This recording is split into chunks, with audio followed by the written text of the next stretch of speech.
दरी आई माता देवस्थान व पर्यटन स्थळाकडे जाणाऱ्या मुख्य रस्त्यावरील आळंदी कालव्यावरील मोरीची अवस्था अत्यंत जीर्ण व धोकादायक बनल्याने पाटबंधारे विभागाने हा पूल अवजड वाहनांसाठी तात्काळ बंद करण्याचा निर्णय घेतला आहे।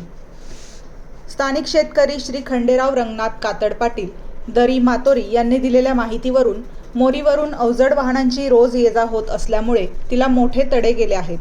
कोणत्याही क्षणी मोरी कोसळण्याची शक्यता वर्तवण्यात आली होती।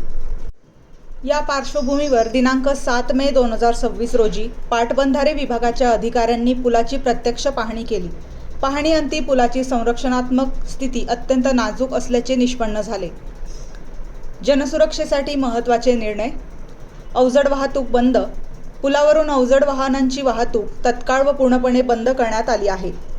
हलकी वाहने, दुचाकी आणि पादचाऱ्यांनाही धोका संभवत असल्याने नागरिकांनी पर्यायी मार्गाचा वापर करावा असे स्पष्ट करण्यात आले आहे।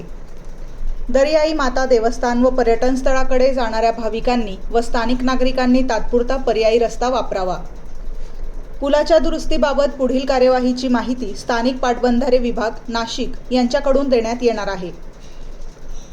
तरी सर्व नागरिकांनी सहकार्य करावे आणि सुरक्षिततेसाठी शासनाच्या सूचनांचे पालन करावे असे आवाहन करण्यात आले आहे।